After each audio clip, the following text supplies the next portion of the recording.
सुधीर नाम का एक आदमी रहता था जो कि दिहाड़ी मजदूरी करके अपने परिवार का पालन पोषण करता था। उसके परिवार में उसकी पत्नी शोभा और बेटी रूही रहती थी।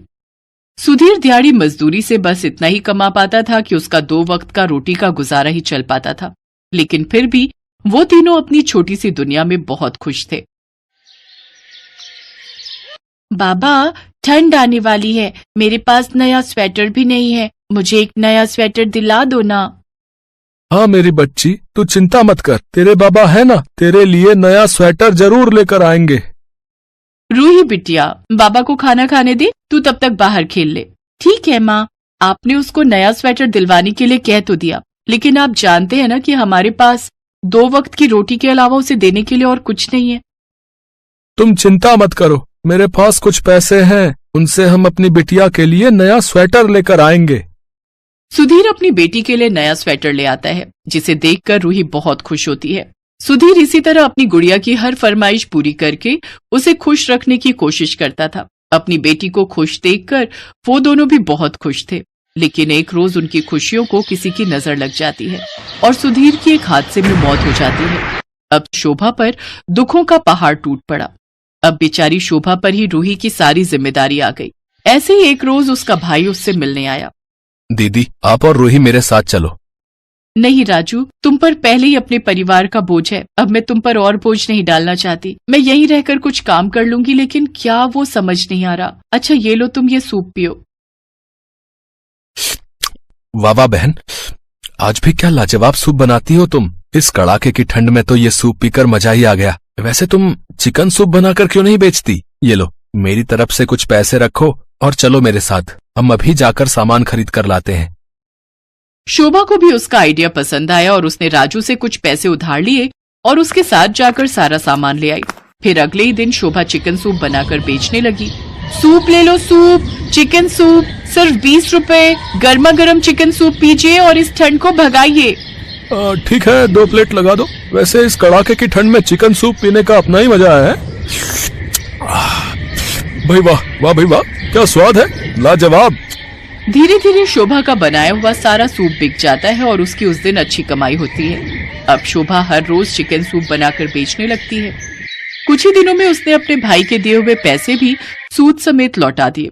ये देख उसके पड़ोस में रहने वाली उसकी देवरानी नीलम उससे बहुत जलती है और वो एक दिन शोभा के पास आकर उससे कहती है, जेठानी जी, आप तो जानती ही हैं, एक की कमाई में गुजारा कर पाना आजकल के जमाने में कितना मुश्किल है। ऊपर से आजकल इन्हें कारीगरी का इतना काम भी नहीं मिलता।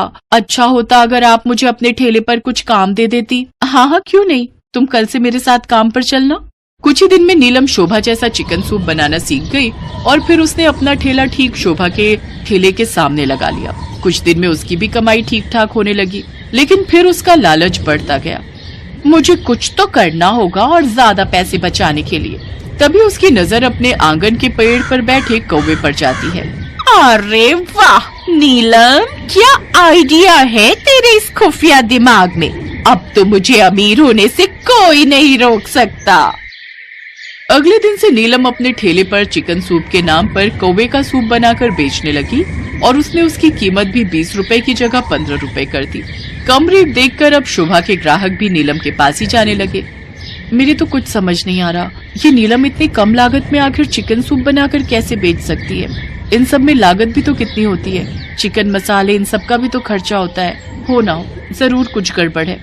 शोभा उस पर नजर रखना शुरू कर देती है। एक रोज वो देखती है कि नीलम चिकन की हड्डी अपने आंगन में रख देती है, जिन्हें खाने ढेर सारे कौवे आते हैं। फिर वो उन्हें पकड़कर उनका सूप बनाकर बेचती है। शोभा इस बात की शिकायत पुलिस में कर देती है, जिसके बाद पुलिस उस लालची सूप वाली को पकड़कर जेल में डाल देती है। उस दिन के बाद शोभा के ठेले पर अच्छी खासी भीड़ लगने लग जाती है, जिससे धीरे धीरे उसे इतना मुनाफा होता है कि कुछ दिनों में वो अपनी एक बड़ी सी चिकन सूप की दुकान खोल लेती है। साथ ही अपना पक्का घर भी बना लेती है और रूही को बड़े स्कूल में पढ़ने डाल देती है। अब वो अपनी बेटी के साथ खुशी खुशी रहने लगती है।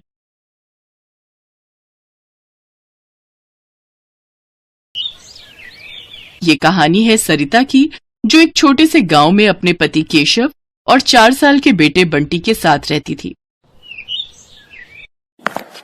अरे सुनती हो? अरे कहाँ हो? जी आई। क्या हुआ जी, बड़े खुश लग रहे हो? अरे बात खुशी की ही है। अपने सरपंच जी के बेटे का लगन होने वाला है। हमें भी न्योता दिया है उन्होंने, तो तैयार रहना। अरे वाह, पर इतने बड़े घर की शादी है तो थोड़ा ठीक से चलना होगा ना। हाँ वो तो है, वहाँ शहर के भी बड़े बड़े लोग आएंगे। और खाने के लिए भी बहुत कुछ होगा वहाँ। चलो, अपना बंटी बड़ा खुश हो जाएगा। हाँ सही कहा। सरिता गांव के सरपंच रामलाल के बेटे की शादी को लेकर बहुत उतावली थी। कुछ दिनों बाद शादी का दिन भी आ गया। केशव सरिता और बंटी को लेकर शादी में पहुंचा। पंडाल में एक से बढ़कर एक लजीज व्यंजन सजे हुए थे, मगर सरिता और केशव की नजर बस पालक पनीर के बर्तन पर ही अटकी हुई थी। जब खाने की शुरुआत हुई तो दोनों ने भरपेट पालक पनीर खाया और छोटे बंटी ने भी पहली बार पालक पनीर का स्वाद चखा। असल में केशव की माली हालत बहुत खराब थी, तो घर में 2 वक्त हर किसी को पेट भर खाना मिल जाए, यही एक बड़ी चुनौती थी।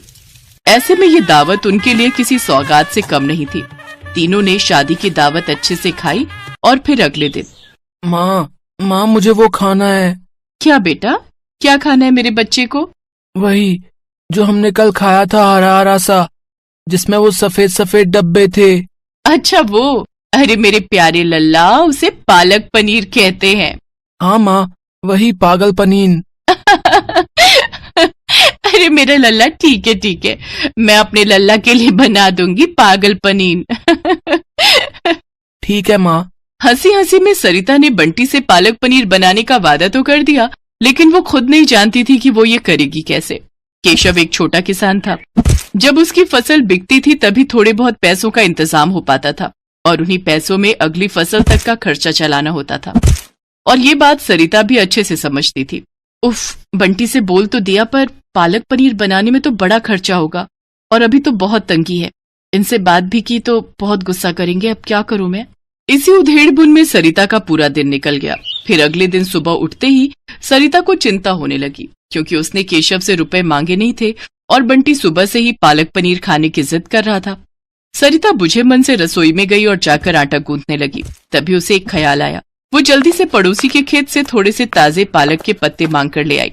फिर उसने गुथे आटे की लोई के चौकोर टुकड़े करके उन्हें अच्छे से पकाया और उन्हें पालक पकाकर उसमें बिल्कुल पनीर की तरह डाल दिया। और फिर, माँ जल्दी लाओ ना, पागल पनीर बना नहीं क्या अब तक? बन गया लल्ला, लो, ये रहा। अरे वाह, आज तो मजा ही आ जाएगा। हाँ मेरे बच्चे, लो अब जल्दी से खाओ। मासूम बंटी बिना कुछ समझे बूझे खाता गया, मगर सरिता अंदर से बहुत दुखी थी, क्योंकि वो तो सच जानती थी। फिर उसी शाम, बाबा आपको पता है माँ ने आज क्या बनाया? अब क्या बनाया बेटा? माँ ने आज वो शादी वाला पागल पनीर बनाया खाने में। क्या? अच्छा। उसे पालक पनीर कहते हैं बेटा। केशव बंटी की बात पर हंसा, पर वो हैरान भी था कि आखिर पालक पनीर बनाने के लिए सरिता पैसे कहाँ से लाई। उसने फौरन अंदर जाकर सरिता से पूछा, सरिता, वो बंटी बता रहा था कि तुमने पालक पनीर बनाया है। जी मैं लाओ, थोड़ा सा हमें भी चखा दो फिर। सरिता को कुछ समझ नहीं आ रहा था कि वो केशव को क्या कहे, तो फिर उसने बिना कुछ सोचे समझे केशव के सामने भी वही पालक की सब्जी लाकर रख दी, जिसमें पनीर की जगह आटे के चौकोर टुकड़े थे। पहला निवाला खाते ही केशव को सारी बात समझ में आ गई। उसने कुछ नहीं कहा, लेकिन जब उसने सरिता की तरफ देखा तो उसकी आंखों में आंसू थे। केशव ने उसी वक्त खाना छोड़ा और घर से बाहर निकल गया। केशव के इस तरह के बर्ताव से सरिता और ज्यादा डर गई। वो और रोने लगी। फिर कुछ देर बाद केशव घर वापस आया तो उसके हाथों में एक थैला था। बंटी, ओ बंटी, जल्दी से बता, शाम को मेरा बेटा क्या खाएगा? मैं तो वही खाऊंगा, माँ ने बनाया है ना, वो पागल। हाँ समझ गया। चलो अब हम सब मिलकर असली वाला पालक पनीर बनाएंगे। केशव के हाथों में पनीर, क्रीम और बाकी मसाले थे जो उसने मुस्कुराते हुए सरिता को थमा दिए। वो सारा सामान उधार लेकर आया था। उस दिन सरिता ने भी पूरी मेहनत और सावधानी के साथ पालक पनीर बनाया। जब तक पालक पनीर बनकर तैयार हुआ तो केशव और बंटी वहीं रसोई में बैठे सरिता को बड़े ध्यान से देखते रहे।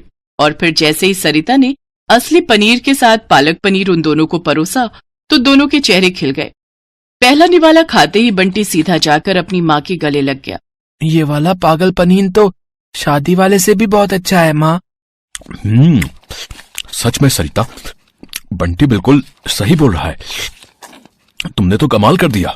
अब मुझे लगता है अब तुम्हारा ये पालक पनीर ही हमारी किस्मत पलटेगा। जी मैं कुछ समझी नहीं, आप कहना क्या चाहते हो? देखो, मैं कई दिनों से खेती छोड़कर एक ढाबा खोलने के बारे में सोच रहा था। खेती की जमीन तो है ही अपने पास, उसी में एक छोटा सा ढाबा चलाने के बारे में सोच रहा था। लेकिन बस ये नहीं समझ पा रहा था कि अच्छा खाना बनेगा कैसे, जो लोगों को पसंद भी आए और खाना बनाने के लिए किसी को मजदूरी भी ना देनी पड़े। लेकिन अब सब समझ में आ गया है। तुम चलाओगी ढाबा और मैं और बंटी करेंगे तुम्हारी मदद। केशव की बात सुनकर सरिता की आंखों में खुशी के आंसू आ गए। उसे खाना बनाने का हमेशा से शौक था, लेकिन पैसों की कमी के चलते वो इस शौक को कभी आगे नहीं बढ़ा पाए। लेकिन अब उसका ये शौक उनकी कमाई का जरिया बनने वाला था, तो सरिता भी पूरी तरह से तैयार थी। अगले ही दिन से केशव ने बांस बल्लियों की मदद से ढाबा बनाना शुरू कर दिया और पूरे एक हफ्ते की मेहनत के बाद सरिता का पालक पनीर ढाबा बनकर तैयार हो गया। शुरुआत के लिए केशव को थोड़े पैसे कर्ज पर लेने पड़े, लेकिन फिर सरिता की मेहनत और लगन ने वो कर दिखाया जिसकी केशव ने उससे उम्मीद लगाई थी। यूं तो सरिता ढाबे के लिए खाने के लिए कई चीजें बनाती थी, लेकिन उसका बनाया पालक पनीर ही सबसे ज्यादा लोगों के सिर चढ़कर बोल रहा था। भाई वाह, मजा ही आ गया भाई। भैया, पालक पनीर में इससे पहले ऐसा स्वाद नहीं आया, बता रहे। गजब बना भैया, गजब, कसम से। किसने बनाया वैसे? कोई खास कारीगर है क्या आपके पास? है? जी हाँ, है ना। और वही इस ढाबे की असली मालकिन भी है। वो मेरी पत्नी सरिता, उसी ने बनाया है सब कुछ। अरे वाह, ये तो बहुत बढ़िया बात है भैया। तो फिर ठीक है, देखो भैया, अगले महीने मेरे घर में दावत है, तो दावत के खाने का पूरा ऑर्डर आपका है। बस इतना बताओ कि एडवांस कितना देना है। अरे आपका बहुत बहुत शुक्रिया साहब, लेकिन खाने में क्या क्या बनाना है पहले ये तो बताइए। भाई, अपनी तो एक ही डिमांड है, बिल्कुल ऐसा ही पालक पनीर है, बाकी सब आप देख लेना। करीब 250 लोगों की दावत है। और हाँ, एक बात और, ये दावत निपटा लो, फिर एक काम और है आपसे। जी वो क्या? मेरा बेटा इंटरनेट पर हुनरमंद लोगों की वीडियोस बनाकर डालता है। हाँ, और मुझे पूरा विश्वास है कि आपका ढाबे का वीडियो इंटरनेट पर धमाल मचा देगा। सरिता के बनाए पालक पनीर और उसके ढाबे को अब पहचान मिलने जा रही थी। केशव और सरिता बहुत खुश थे, लेकिन सबसे ज्यादा खुश था बंटी। आखिर हर रोज उसका मनपसंद पागल पनीर जो खाने को मिल रहा था उसे।